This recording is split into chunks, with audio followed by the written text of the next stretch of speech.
Eto na, malaking tao, ikukulong, makukumbik, kulungan ang bagsak. Kilalanin, mga kaibigan. Nako, sa wakas.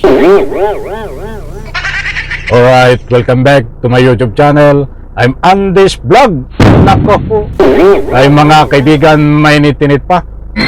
Gusto ko pong ibahagi sa inyo itong politiko, mataas na politiko, malaking tao, sinigurado, Dimas Rihas. Mga kaibigan, kulong ang bagsak. Isang like muna sa video na ito kung nagustuhan nyo po. Sabay-sabay po nating i-like ang video na ito. Sa lahat po ng hindi pa nakasubscribe dito sa aking YouTube channel, please subscribe. Pwede rin po kayo mag-share ng video na ito. Mga kaibigan, eto na! Ay matindi ho ito. Salamat, Senador Pampilo Lacson, sa iyong laban. Nang sa ganon ay ipakulong mo na itong politikong ito.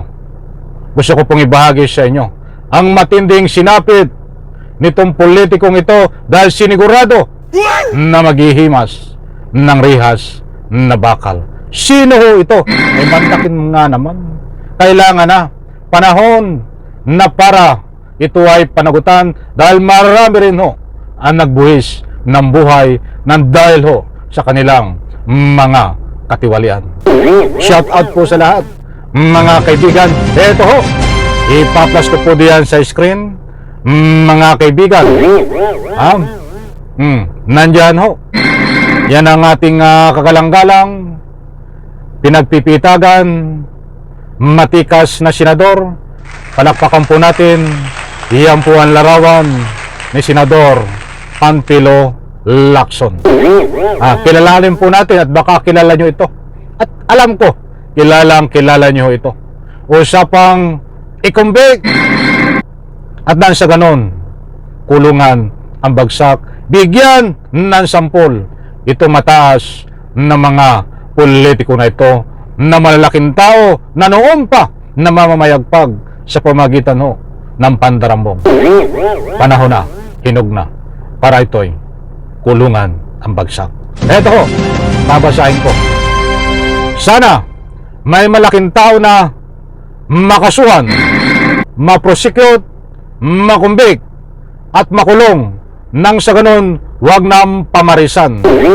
Senador Ping Lacson, August 24, 2025. Iyan ho ang kanyang matinding banat. Mga kaibigan, babasahin ko po sa inyo ang nilalaman nito. At gusto ko mong kunin ang inyong panig. Sa inyo pong pagkakaalam, sino itong tinutukoy ni Senador Lacson na politiko na kailangang ikulong, kailangang kasuhan, kailangang ikumbik? Nasabi po yan ni Senador Lacson nang dahil ho sa matitibay niyang ebidensya na hawak. Ay natarantaho na itong mga ito. Alam kong kilala nyo ito. Sige nga, diyan po sa comment section, i-type nyo po ang mga pangalan nitong tinutukoy ni Senador Lacson na kailangang kasuhan at ikulong, ikumbik. At nasa ganun ho, hindi na pamarisan. Karapatan nyo. Diyan po sa comment section, i-type nyo po ang mga pangalan kung sino sa palagay nyo itong tinutukoy ni Senador Lacson. Babasahin ko po. The final test lies in the certainty of punishment. Kaparusahan. Huling pagsubok daw ngayon, kaugnay umano, manumalya at guni-guning flood control project ang masiguro mapaparusahan ang malalaking tao.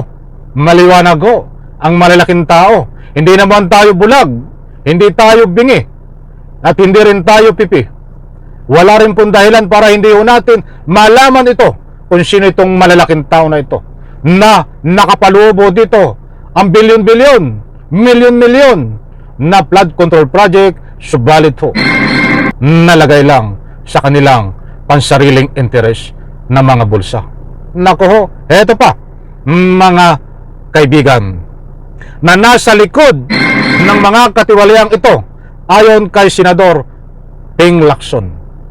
Sa kanyang account, iginiit niya na mawiwili ang mga tiwaling individual at tagapaghikayat at makakapanghikayat pa ng iba na ipagpatuloy ang mga ganitong kalakaran kung walang mapapanagot.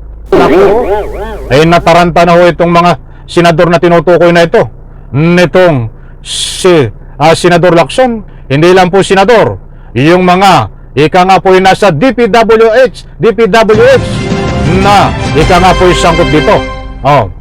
Ibinunyag kamakailan ni Lacson na mahigit 1.9 trillion pondo nang inilaan sa Department of Public Works and Highways para sa pagpapatupad ng flood control project mula pa noong 2011, pero bigo pa rin itong masolusyonan ang problema sa baha sa bansa.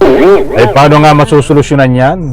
Ay mismong yung flood control project, yung ininspeksyon ng ating Pangulong Bongbong Marcos, ay mayroon po sa data na nagawa, subalit wala namang ginawa. Paano yun? Siyempre, kalukuhan pag nanakaw ang nakapaloob. Mayroong ginawang project na flood control, subalit wala namang pumbakal. Ibig sabihin, ganun po katindi ang korupsyon. Alam ho ni Senador Lacson kung sino itong mga ito, kaya't nagpahiwatig po siya na ito ay kailangan sampulan, ikumbik, parusahan at ikulong. At nasa ganun ho, ay huwag nang pamarisan mga kaibigan. Alam nyo, mga tagamahal kong taga-subaybay, alam ko yung iba ay tama ang kanilang mga public opinion na puro na lang balita sa flood control, subalit wala pong napaparusahan.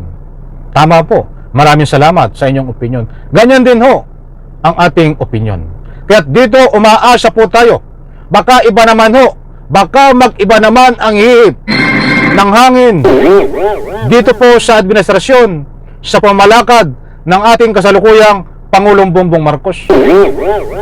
Tayo ho at ako, itong YouTube channel na ito ay nananawagan din ho.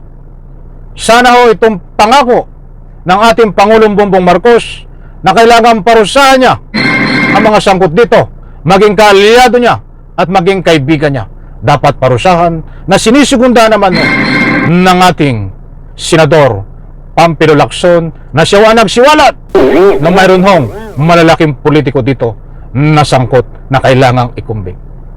Wala hong mangyayari sa atin kung ito ay puro imbestiga. Kaya't abangan po natin kung ito ho, kung ano ang gagawin ng mga legal na hakbang ng ating Pangulong Bongbong Marcos para maparusahan ang nasa likod na ito, na ang tinutukoy ho na ang pinaka-mastermind dito ay ang sindikato ng mga senador diyan ho sa loob ng Senado. Kilala nyo po yan, mga sindikato na yan na nasa loob ng Senado.